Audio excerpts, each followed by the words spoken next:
అధ్యాయము 11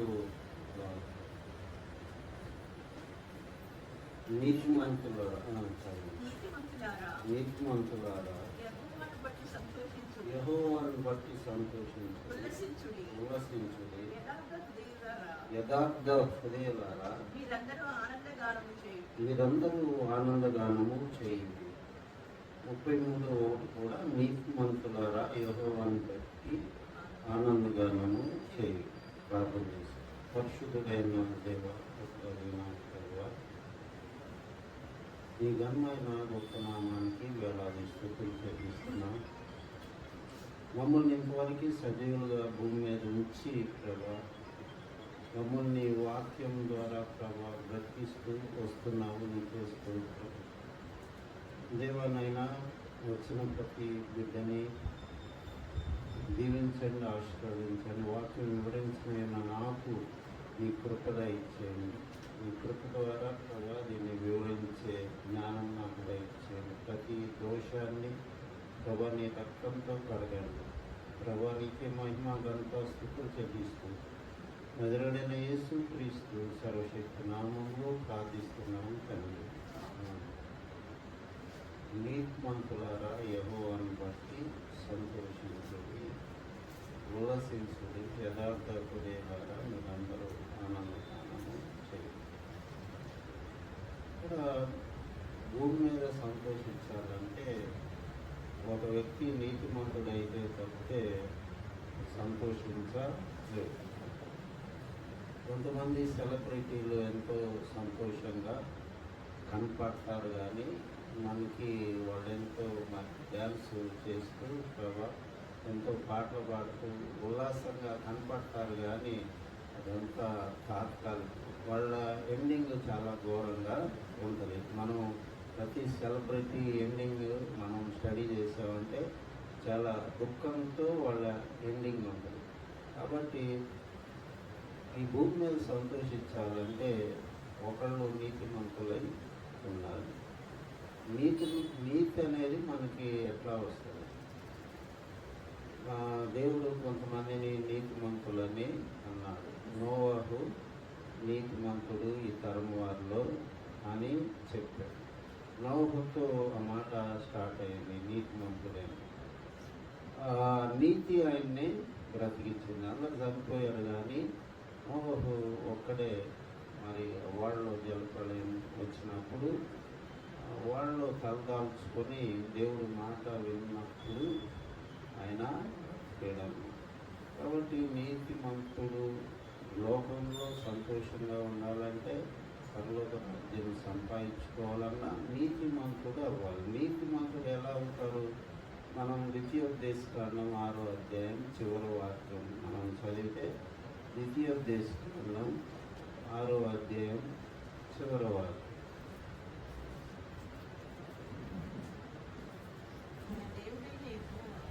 దేవుడైన యెహోవా మనకు ఆజ్ఞాపించినట్లు ఆయన సన్నిధిని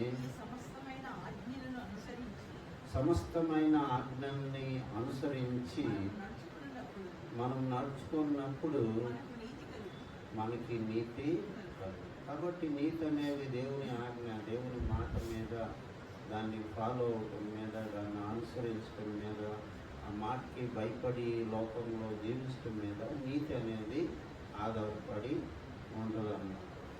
నీతి 15వ అధ్యాయంలో ఆదికాండంలో మరి అబ్రహాము దేవుని నమ్మెను, అది ఆయనకి నీతిగా ఎంచబడను అని ఉంది. అబ్రహాముని దేవుడు టెస్ట్ చేస్తున్నాడు ప్రతి విషయంలో కూడా. అబ్రహాంని ఒక పెద్ద విశ్వాస వీరుడుగా దేవుడు చేయాలని ఉద్దేశంతో ఉన్నట్లు మనకు కనపడుతూ ఉంటుంది. ఆయన జీవితాన్ని మనం పరిశీలన చేసినట్లయితే అబ్రహాంని ఒక మంచి స్పిరిచువల్ పర్సన్గా, విశ్వాస వీరుడుగా దేవుడు చేయాలని ఉద్దేశించాడు. అయితే దేవుడు కొట్టబెడతా ఉన్నాడు మొట్టమొదటి నుంచి కూడా. అబ్రహాంకి ఏదో కొట్ట పెడతానే వచ్చాడు అన్నమాట. మొట్టమొదట ఆయన ఏమన్నాడు, నీ దేశాన్ని నీ బంధువుని అందరినీ విడిచిపెట్టి నేను చెప్పిన చోటుకి రా, నిన్ను ఆశీర్వదిస్తాను, ఆశీర్వాదకరంగా చేస్తాను, నీ వల్లనే ప్రపంచంలోని మరి వంశాలన్నీ కూడా ఆశీర్వాదం పొందుతాయి అన్నాడు. అనగానే దేవుడి గురించి ఎక్కువ పరిచయం లేదు అబ్రహాంకి. అయినా కానీ తొలి మాటలోనే దేవుణ్ణి నమ్మాడు.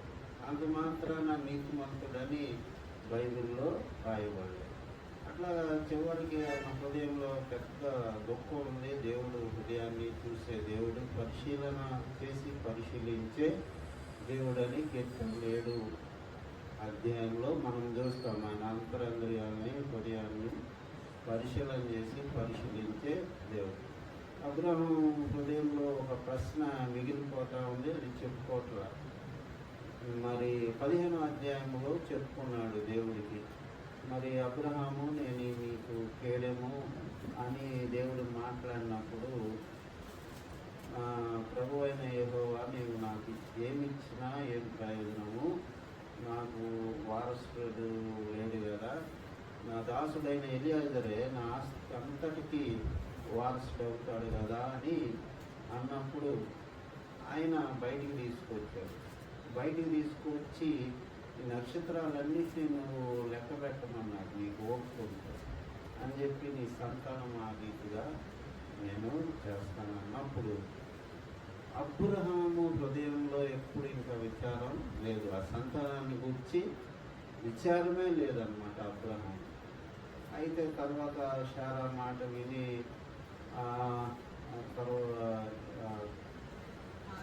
హాగరుని చేసుకున్నట్లు హాగర్ ద్వారా ఒక సంతానమైన అన్నట్లు మనం చూస్తూ ఉన్నాం.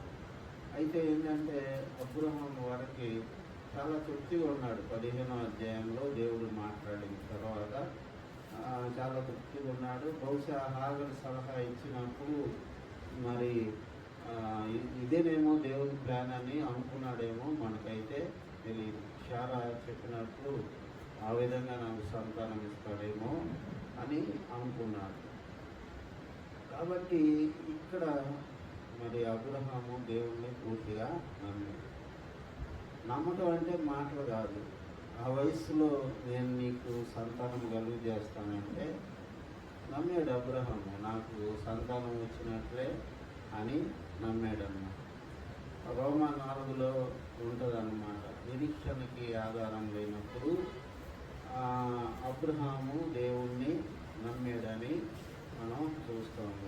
రోమీయులకు రాసిన పత్రిక 4వ అధ్యాయంలో మనం ఆ మాట చూస్తామన్నమాట. అసలు నమ్మటానికి అవకాశం లేనప్పుడు అబ్రహాం దేవుణ్ణి నమ్మాడన్నమాట. ఎంత మనం ఎక్కువగా దేవుని మాటను నమ్ముతామో అంత ఎక్కువగా మనం నీతిమంతులుగా తీర్చబడతామన్నమాట. దేవుని మాట నమ్మాలి. మనం రోమీయులకు రాసిన పత్రిక 4:18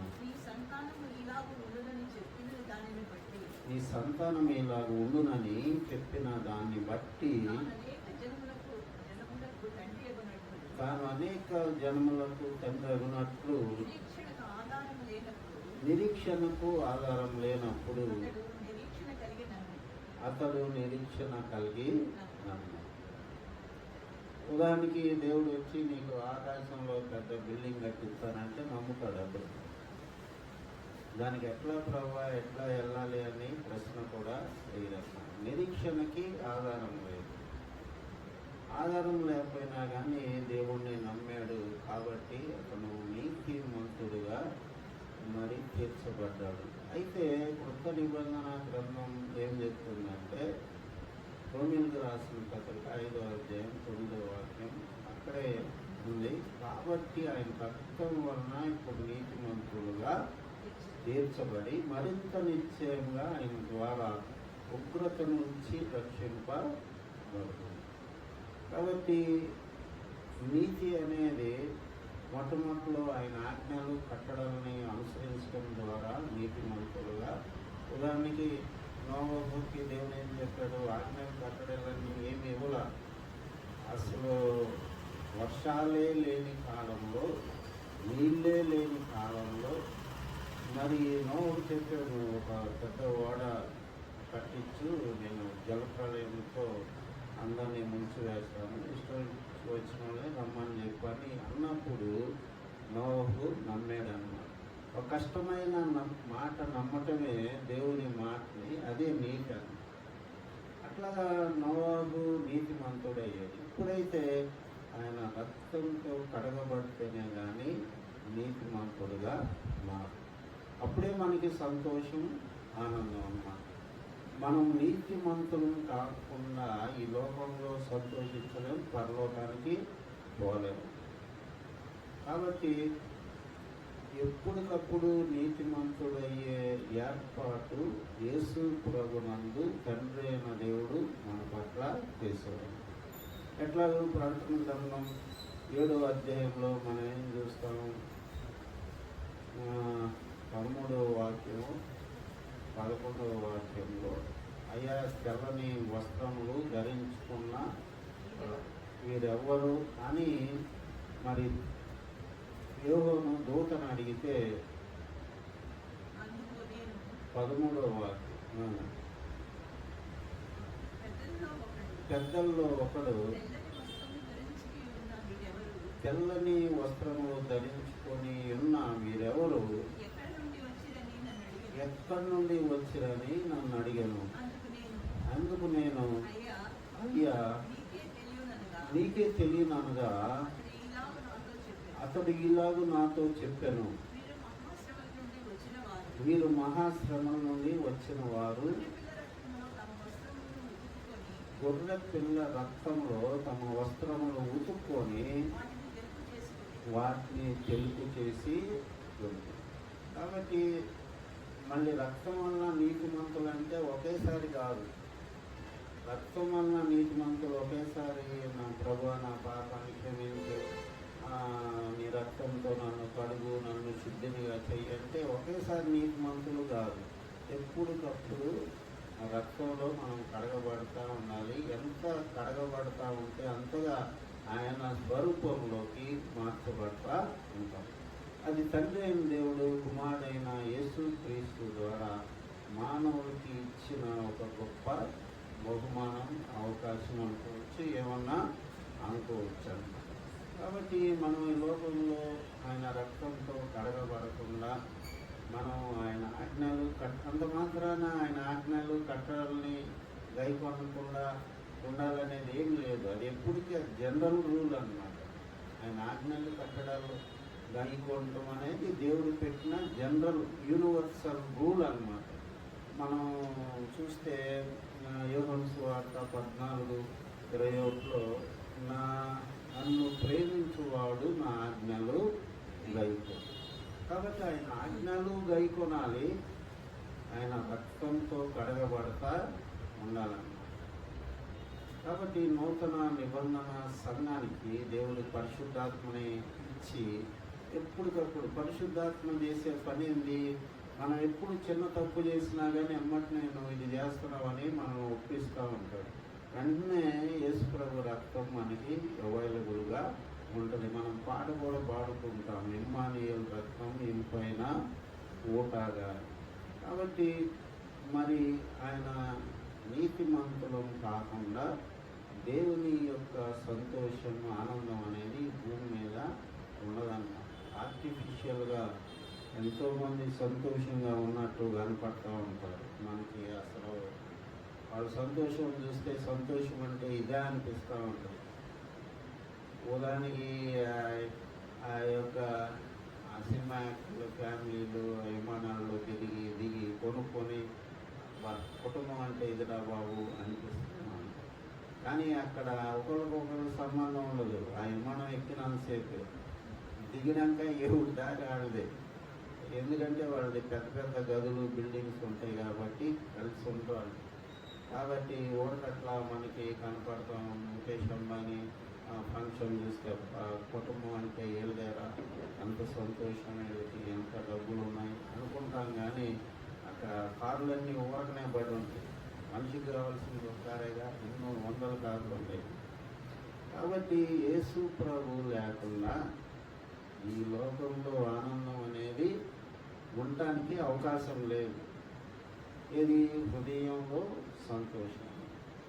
మనకి కీర్తనలో ఒక మాట ఉంటుంది, బహుశా 14 అధ్యాయము 20వ అధ్యాయంలో, నువ్వు ఇచ్చిన ధాన్య ద్రాక్ష రసముల కంటే నా హృదయంలో ఎంతో సంతోషం ఉందని భక్తుడు చెప్తాడు. కీర్తనల గ్రంథం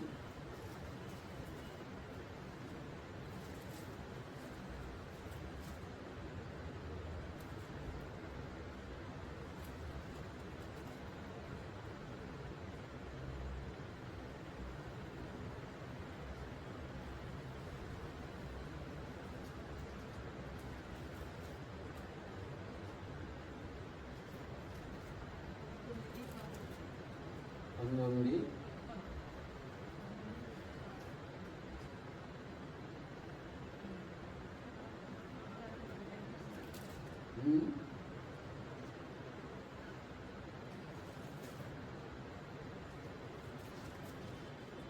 ధనధాన్యాల కంటే కూడా నా హృదయంలో అధిక సంతోషం నాకు ఇచ్చావని అంటున్నాను.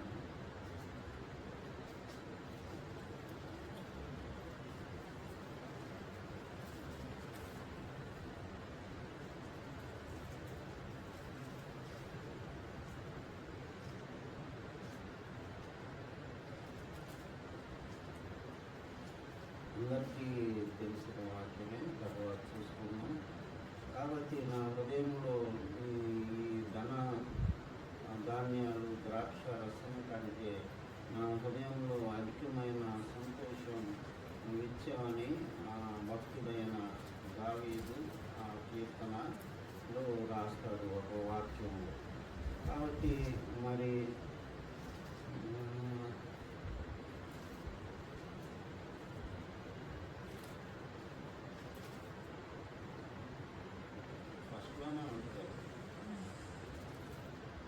ఉంటుంది 4వ అధ్యాయం 7వ వాక్యం. కీర్తన గ్రంథం 4వ అధ్యాయం 7వ వాక్యం.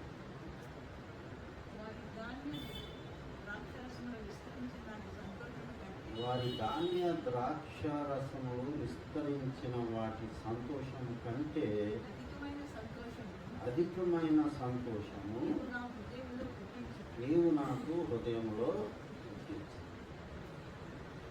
కాబట్టి దేవుడు సంతోషం, ఆనందం మనకు కావాలంటే మొట్టమొదటిగా ఆయన మాట విన్నప్పుడే మనం సంతోషం పొందుతాము. అది ఎలాంటి సంతోషం అంటే ఇమ్మెన్స్ జాయ్ అన్నమాట. బయట అన్ని కష్టాలు ఉంటూనే ఉంటాయి, మనకి హృదయంలో సంతోషం. కాబట్టి నీతిమంతులకి దేవుడిచ్చే ఆశీర్వాదం ఏంటంటే సంతోషం. ఒక కీర్తనలో 34వ కీర్తనలో నీతిమంతునికి కలుగు ఆపదలు అనేకములు, వాటన్నిటి నుండి యెహోవా ఆయన్ని విడిపించు. 34 19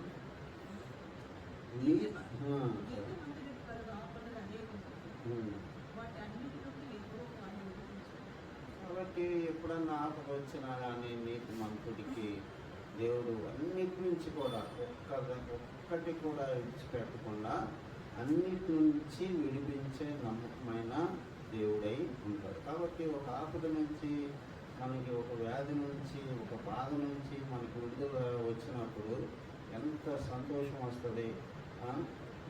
ఒక ఉద్యోగం వచ్చిందనుకో ఎంతో సంతోషం వచ్చింది. లేకపోతే ఒక వ్యాధి పోయిందనుకో మనకి ఎంతో సంతోషం వచ్చింది. ఎందుకంటే మరి అంతకుముందు ఆ వ్యాధితో పడే బాధ విపరీతమైన బాధ. కాబట్టి నీతిమంతునికి కలుగు ఆపదలు అనేకంలో, వాటన్నిటి నుంచి ఆయన వారిని విడిపించు. తర్వాత 37వ కీర్తనలో యెహోవాను బట్టి సంతోషించుము, ఆయన నీ హృదయ వాంఛ తీర్చు. 37 అధ్యాయం 4వ వాక్యం. యెహోవాను బట్టి సంతోషించుము, ఆయన నీ హృదయ వాంఛను తీర్చు. కాబట్టి సంతోషానికి మూలమేంది? నీతి అన్నమాట. నీతి అనేది ఎట్లా కలుగుద్దంటే దేవుడి ద్వారానే కలుగుతుంది. మనకి 130వ కీర్తనలో కూడా ఆయన యొక్క కృప దొరుకుద్ది. 4వ వాక్యంలో ఆయన దగ్గర విమోచన దొరుకుతుంది, ఆయన దగ్గర క్షమాపణ దొరుకుతుంది అని ఉంటుంది అన్నమాట. ఆయన దగ్గర క్షమాపణ దొరుకుతుంది. కాబట్టి ఒక గిల్టీ మైండ్ ఎప్పుడు సంతోషంగా ఉంటుందంటే, నీ పాపాలు క్షమించబడి ఉన్నాం అన్నప్పుడు మరి వాడు ఎంతో సంతోషంగా ఉంటాడు. చాలామంది దేవుడు నమ్ముకున్న బిడ్డలు సాక్ష్యం చెప్తూ ఉంటారు, దేవుడు వాక్యం ద్వారా నాతో ఈ విధంగా మాట్లాడు, మబ్బు విడిపోనట్లు నీ పాపాలు నేను విడగొడతాను, లేదా పడమటికి తూర్పు ఎంత దూరమో నీ పాపాలను నేను అంత దూరముగా చేస్తాను అని దేవుడు మాట్లాడినప్పుడు మనిషికి పట్రాని ఆనందం అన్నమాట. ఎక్కువ పాపం చేసిన వాడికి ఎక్కువ సంతోషం వచ్చింది క్షమాపణలో, తక్కువ పాపం చేసిన వాడికి తక్కువ సంతోషం కలుగుతుంది. కాబట్టి చివరిగా మనం 16వ అధ్యాయం 11వ వాక్యం.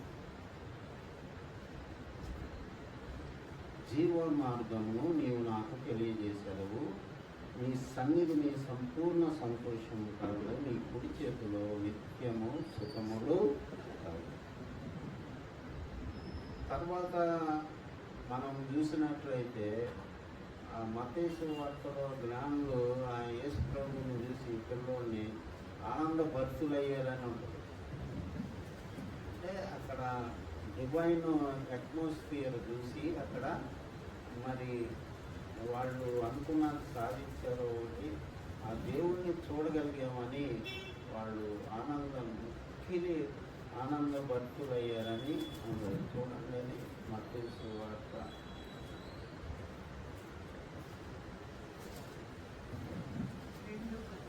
2.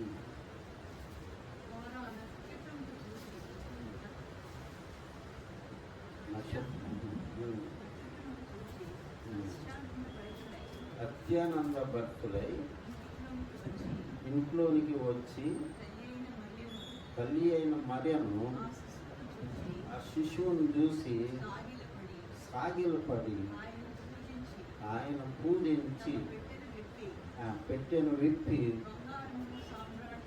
బంగారము సాంబ్రాన్ని కానుకగా ఆయనకు సమర్పించి. చూడండి ఎంత చక్కగా మన పరిశుద్ధాత్మ దేవుడు రాయించాడు. యేసుకి మరియమ్మకి ఈడ ఆయన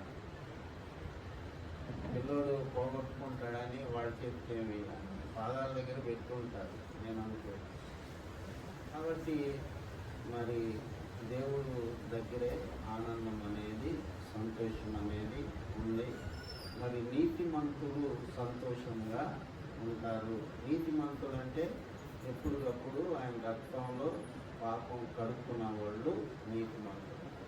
పాపం చెయ్యనోడు కాదు, పాపం చేసి కడగబడిన వాడు ప్రతి ఒక్కడు కూడా దేవుని వాక్యం ప్రకారం నీతిమంతులు. ప్రార్థన చేశారు.